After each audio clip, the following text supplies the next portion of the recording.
Lynn. I'm Amanda. And this is the Pursuit of Badasserie, the podcast. We're cutting through the fluff and cracking open what it really takes to build a business and life that you actually want. No gurus, no gatekeeping, just real talk, big action, and the badass energy you need to scale and slay. Some episodes, it's just us. And sometimes we bring on powerful guests with stories that will hit home. Either way, this is not about playing small. It's about going all in. Let's get after it. Hey there, I'm Lynn. And I'm Amanda. Welcome to the Pursuit of Badasserie, the podcast. Most businesses don't necessarily need more revenue, but they need to stop bleeding their profit. Today, we're talking about hidden cash flow killers in your business, what you need to know in order to stop that. First thing is mindset and understanding. Like, we cannot do this podcast without covering that. And you often talk about this too. We actually just had somebody on one of our Finish Strong, Start Fresh summits that was talking about this, but revenue doesn't equal cash flow. And having the mindset or the understanding of that, or the adverse that it does, it's going to be sticky for you. And all I can think about is when my kids would help, like, they would help me with my business, but also one of my daughters would help, or all my kids actually helped one of my girlfriends with their contracting business. And they would go through the mail and like put all the checks in one place. And my daughter would be like, 10,000, 500,000, like all these checks would come in to you're rich. And she's like, no, like that is all accounted for. And like, but when we have this idea of like, and we know plenty of businesses and people who do this, that revenue is cash flow, it is going to bite you in the butt. It is a cash flow killer for sure. 100%. You know, I love to talk the money numbers, but I feel ultimately revenue is kind of a vanity metric. And I know that's controversial, but when you think about when I think about vanity metrics, about how many followers you have and so forth, like it's great if you make $10 million, but if 9 million of it is expenses, and then in the end, you're only taking home like $16, it doesn't matter that you have $1 million, $10 million business. It matters that you took home $16. So when it comes to really looking at your profit margins and looking at your cash flow, like it does not matter how much revenue you have if your cash flow is in the negative. It doesn't matter that you're a $50 million business if you have zero cash flow. And I'm not even talking from a tax perspective here. I'm just talking just in general. So, and it really comes like when you're thinking about how to create more profit and actual like more money in your pocket, you actually can get a lot more accomplished just simply by cutting expenses rather than increasing your revenue. There's a lot of correlation between the amount of in your pocket cash that you have simply by deducting those expenses, you know. And there's so many different types of cash flow killers that you see in a small business that are unexpected, that people don't see as a cash flow killer, but it rears its head in a lot of really funny, ugly ways if you're not careful to really watch that bottom line number. Well, not only that, but also cash flow versus revenue is a lot of times we track when we make the sale, but it's not necessarily when the money lands in our bank, right? We might close a client for $50,000 and we're already spending that, but yet we're not going to get that for 60 days or whatever the case is. So delayed payments, uneven billing, but it's poor forecasting. And how this can be a cash flow killer is because if we've already spent the money that we don't have, even if we have it on paper, and then what happens? What if they cancel? What if they're unhappy? What if a big expense comes? Like there's so many different things around the revenue versus cash flow, but the pure understanding of what the difference is and also having a different mindset around it, I think is going to be huge. Another one is, and we talk a lot about this, is underpricing. We underprice, and that creates invisible operational debt.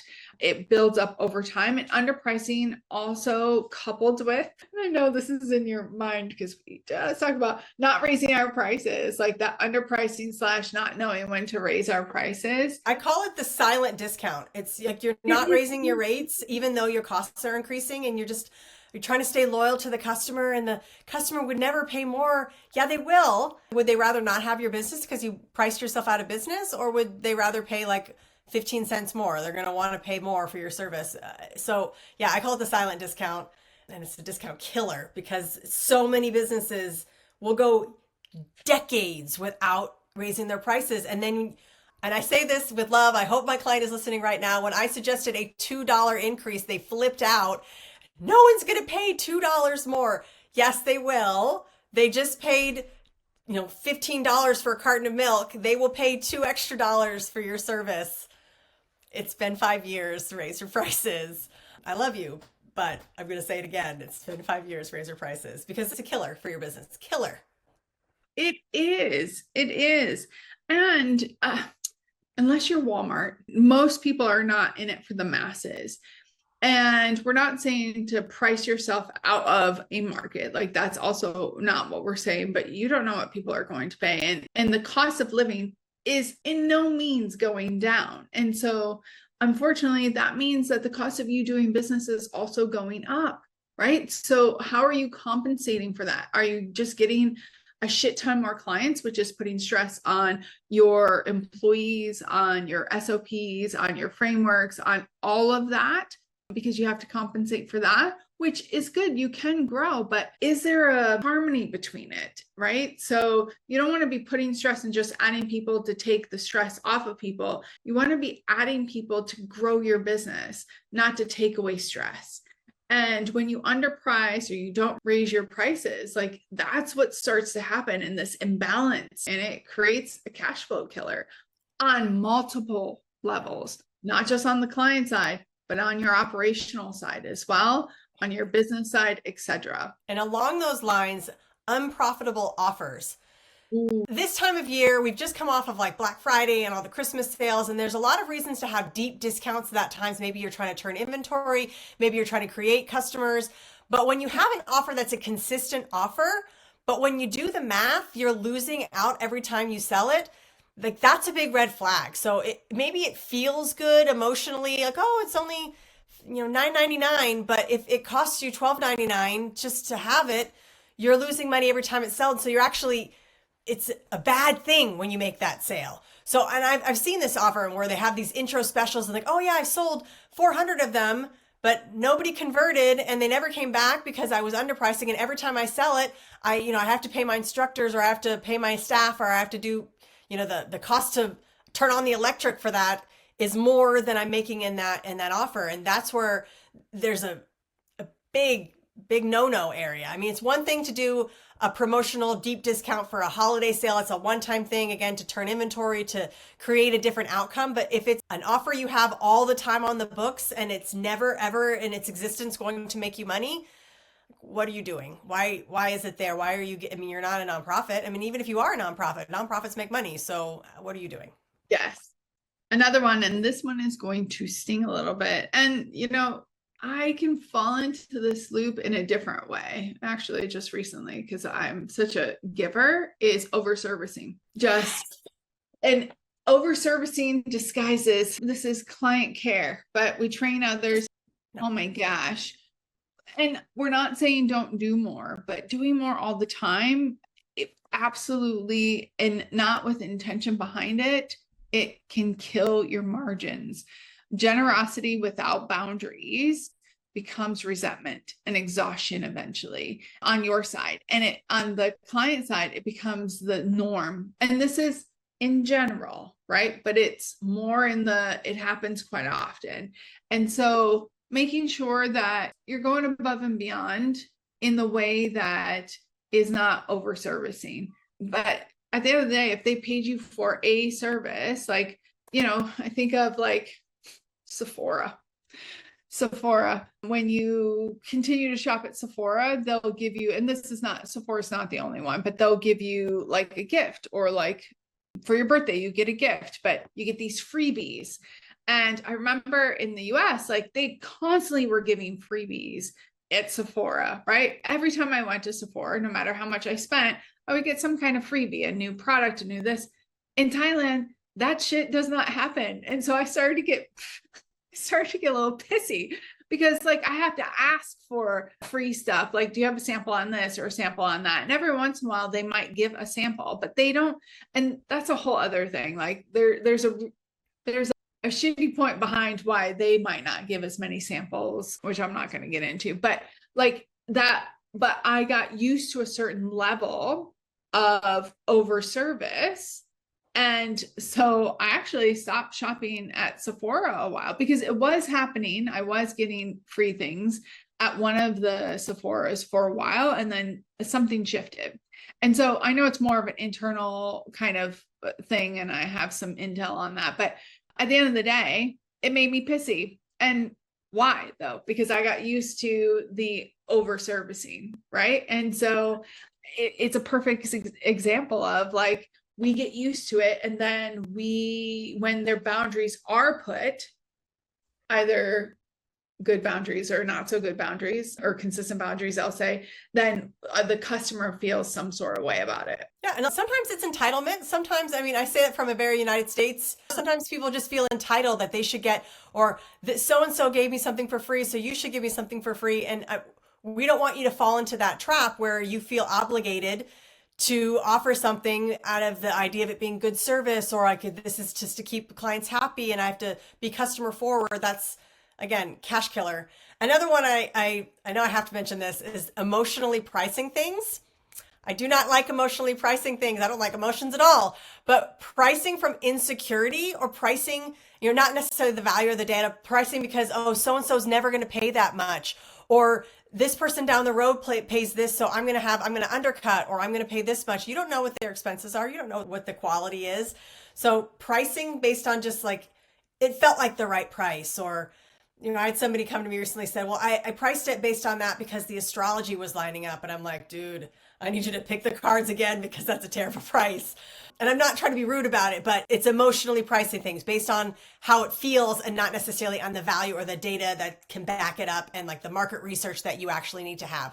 Emotional pricing is not accurate unless you are really, really knowledgeable about the market and the data anyway. And it's more of an intuitive pricing, not an emotional pricing. There's a difference. I love that one. We talk about this all the time, but the start, stop. So having no clear renewal or continuation path, especially if it's not automated. And if the client has to say to you, literally just happened to us because something fell through but like, hey, am I going to get a link or whatever to continue? We're like, yeah, our bad. Yeah. And things fall through the gap, but that's a cash flow killer. Like, but if they don't, for those who aren't sure or whatnot, like if they don't know the next steps, a lot of times they're prepping to leave, or they're thinking that it's the end, right? So making sure that you have that. Also, overbuilding or putting it together versus selling, like the going down. And we've had, I don't know why. I actually was thinking about this other day because we attract so many, we attract the people, right? And so people are attracted to us to sell. Same for you. We, as in all of us, attract what we need at that point. For whatever reason, there was a period where I attracted so many like analysis by paralysis, like over preppers, not throwing shade because like I get it. And I understand like ours is get shit done and make a decision, and they're attracted to that. But there's other underlying reasons why those people were attracted, but that's a whole other conversation. But overbuilding or over preparing instead of selling, like you have to be in the game to play. If you're on the sidelines, if you're constantly in the huddle, you're not playing the game. You're not getting the clients. If you're constantly going through the plan and tweaking, there's no perfection. There's now. So at the end of the day, people will pour money into making it perfect, the preparation. And listen, if you're not selling, then you're having a cash flow killer because you're not bringing in more income. So even it's like, stop over preparing or overbuilding. This is going to hurt a lot of people. Subscriptions, tools, and vanity placements that do nothing for you. So the average business is spending like $3,000 to $12,000 a year on software they're not using. I mean, when's the last time you actually looked back and you see the commercials like Rocket Money, like how many subscriptions do you have? Like how many subscriptions does your business have? Because businesses quickly add on, like they have a Zoom and they have Canva and they have an assistant and they have this AI, and we use those things. However, doing an audit recently on a business, one of my the businesses that I coach, she had like 73 unused websites that she just was holding on to the URL because she thought one day she would make a business. And I'm like, dude, you're spending like an extra $700 a year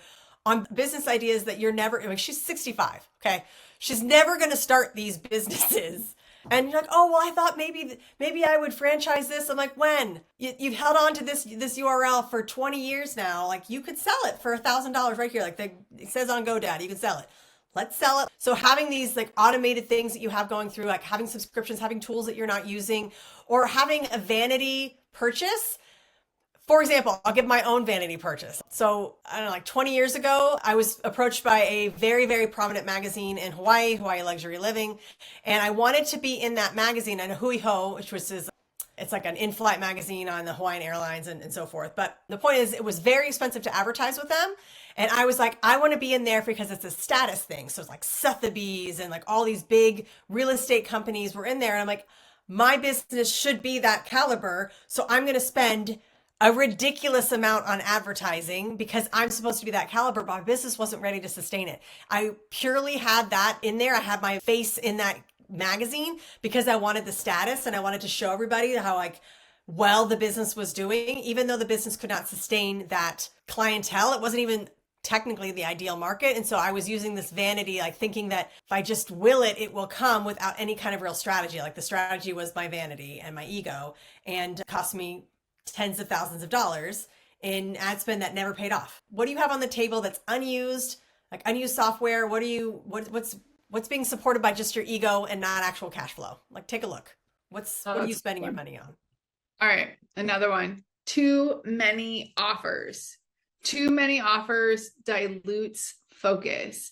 Too many offers means more complexity, not more revenue. So every offer, you need some sort of marketing, you need some sort of delivery, even if it's automated, you need some sort of support, you need some sort of maintenance, and then you need a target audience. And let's say your target audience is the same for your 15 offers.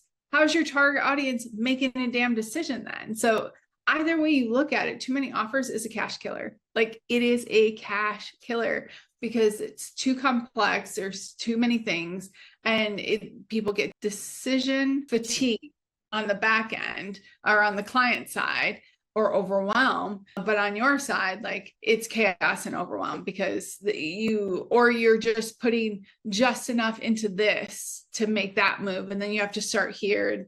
And I'm getting flushed. We're like breaking out on hives talking about these things.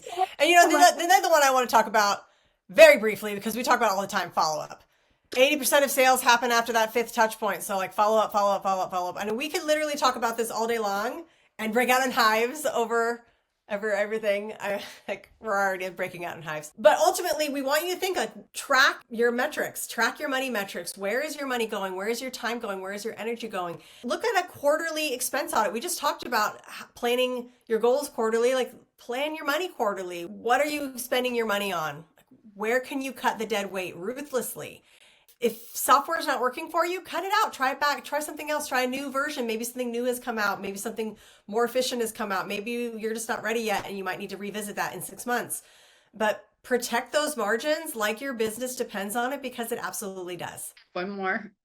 I wasn't going to say it, but I need to say this one. This is more, I would say, on my fractional COO side that I've had to part ways with clients. But we've seen this a lot in even small businesses, but founders bottlenecking. So what I mean by that, listen, we understand the solopreneur, everything needs to come through you. But as you grow, as you move, and even with Amanda and I, we're partners, right? So if one of us, if every decision, every response, every approval had to come through both of us versus we are independently able to make a decision, you are going to kill your revenue.